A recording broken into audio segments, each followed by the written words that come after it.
YouTube channel. तो आज का हमारा टॉपिक रहेगा जिसमें हमें प्रोसेसेस पढ़ने हैं रिकॉम्बिनेंट डीएनए टेक्नोलॉजी के। तो देखो, जो रिकॉम्बिनेंट डीएनए टेक्नोलॉजी उसमें बहुत सारे स्टेप्स होते हैं, एक सीक्वेंस में होते हैं कि सबसे पहले हमें क्या करना होता है, डीएनए को आइसोलेट करेंगे, फिर उसको रिस्ट्रिक्शन एंडोन्यूक्लियस का यूज़ करके टुकड़ों में काटेंगे, उसके छोटे छोटे ऐसे ऐसे करके फ्रेगमेंट्स बनाएंगे।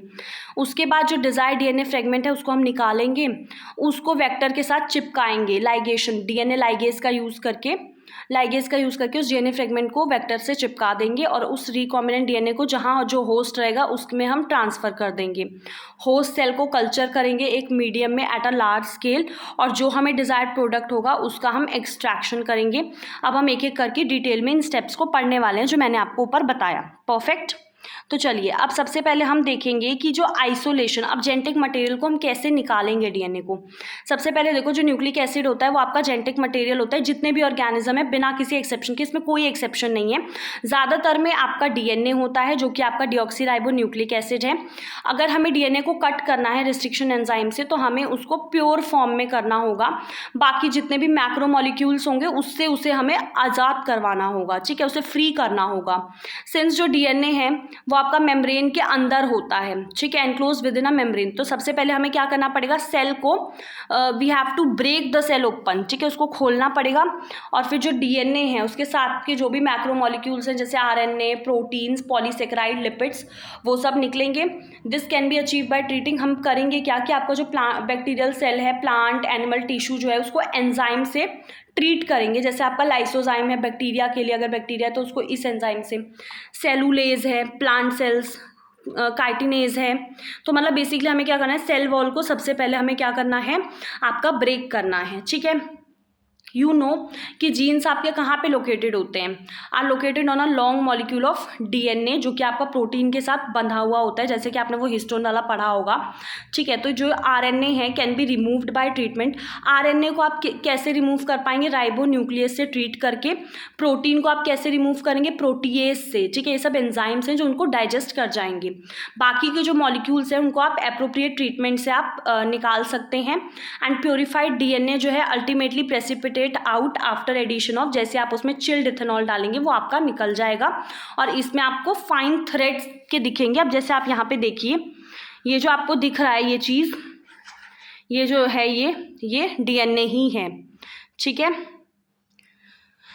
अब इसके बाद दूसरा स्टेप आएगा कटिंग ऑफ डीएनए। अब देखो, स्पेसिफिक लोकेशंस पे हमें क्या करना है, डीएनए को कट करना है। तो रिस्ट्रिक्शन एंजाइम जो है digestion are perform by incubating purified DNA molecules with restriction enzyme. उसको आप रख देंगे, ऑप्टिमम कंडीशन दे देंगे, उस स्पेसिफिक एंजाइम के अकॉर्डिंग जो भी कंडीशंस है वो आप दे देंगे। एग्रोस जेल इलेक्ट्रोफोरेसिस को किया जाएगा ये देखने के लिए कि जो रिस्ट्रिक्शन एंजाइम का जो डाइजेशन है वो हो रहा है कि नहीं। डीएनए आपका नेगेटिवली चार्ज होता है तो वो आपका पॉजिटिव इलेक्ट्रोड की तरफ, एनोड की तरफ आपका मूव करेगा, और ये जो प्रोसेस है ये आपका वेक्टर डीएनए के साथ भी हम लोग करेंगे रिपीट, ठीक है। और फिर डीएनए की जो जॉइनिंग होगी उसमें बहुत सारे प्रोसेस होते हैं। जब आप उसको कट कर देंगे डीएनए को और जो वेक्टर डीएनए है स्पेसिफिक रिस्ट्रिक्शन एंजाइम से, और फिर आप अपना जो जीन ऑफ इंटरेस्ट है उसको आप निकाल लेंगे, है ना। फिर जो आपका सोर्स डीएनए होगा और जो कट वेक्टर होगा उसको आप मिक्स करके लाइगेज ऐड कर देंगे ताकि वो आपस में आपका चिपक जाए, और ऐसे करके आपका रिकॉम्बिनेंट डीएनए बन जाएगा, ठीक है। अब आपको क्या करना है, जो आपका जीन ऑफ इंटरेस्ट है ना उसके नंबर को बढ़ाना है, उसको एम्प्लीफिकेशन ऑफ जीन इंटरेस्ट किसका यूज़ करके, पीसीआर का यूज़ करके। तो अब आपका पीसीआर क्या होता है, पॉलीमरेज चेन रिएक्शन होता है। इस रिएक्शन में क्या होता है, बहुत सारी कॉपी बनती है, जो भी आपका जीन इंटरेस्ट वाला है, जो भी आपको जिसकी कॉपी चाहिए वो हम करते हैं, और ये इन विट्रो में करते हैं, मतलब टेस्ट ट्यूब में करते हैं। और किसका यूज़ करके करते हैं, इस डायग्राम पे अभी हम वापस आएंगे, ठीक है।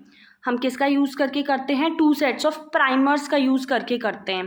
प्राइमर्स बेसिकली होते क्या हैं, स्मॉल केमिकली सिंथेसाइज्ड ऑलिगोन्यूक्लियोटाइड्स होते हैं। बेसिकली ये क्या करते हैं, जो भी आपका जैसे जो भी जीन का जो भी रीज़न है यहाँ पे, जैसे ए जी सी जो भी यहाँ पे लगा हुआ है, उसी के कॉम्प्लीमेंट्री ये आपके प्राइमर्स बनाए जाते हैं, ठीक है। इनका जो भी होगा, जैसे ए के साथ क्या अटैच होगा, इसके साथ क्या अटैच होगा, ऐसे करके हम क्या बनाएंगे, उसकी एग्जैक्ट कॉम्प्लीमेंट्री बनाते हैं, ठीक है। और एंजाइम डीएनए पॉलीमरेज का यूज़ करेंगे। फिर जो एंजाइम है वो प्राइमर को एक्सटेंड करेगा, किसका यूज़ करके, न्यूक्लियोटाइड का यूज़ करके, जो आप रिएक्शन में प्रोवाइड करेंगे।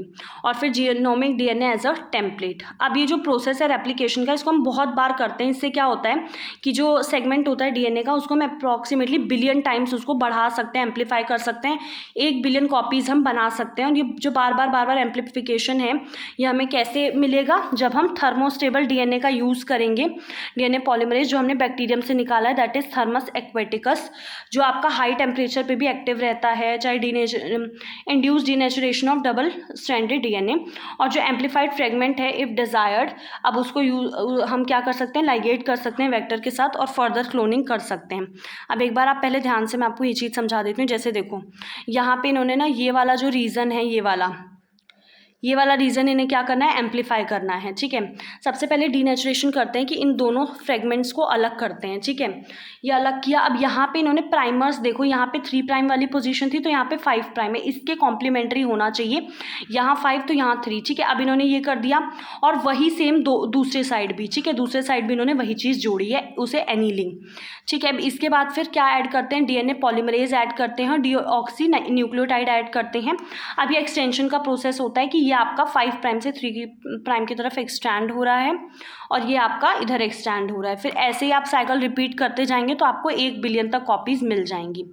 ठीक है, अब इसके बाद ये देखो कि अब आपको जो होस्ट डीएनए है, सॉरी जो होस्ट ऑर्गेनिज्म है, उसके अंदर उस डीएनए को कैसे इंसर्ट करेंगे।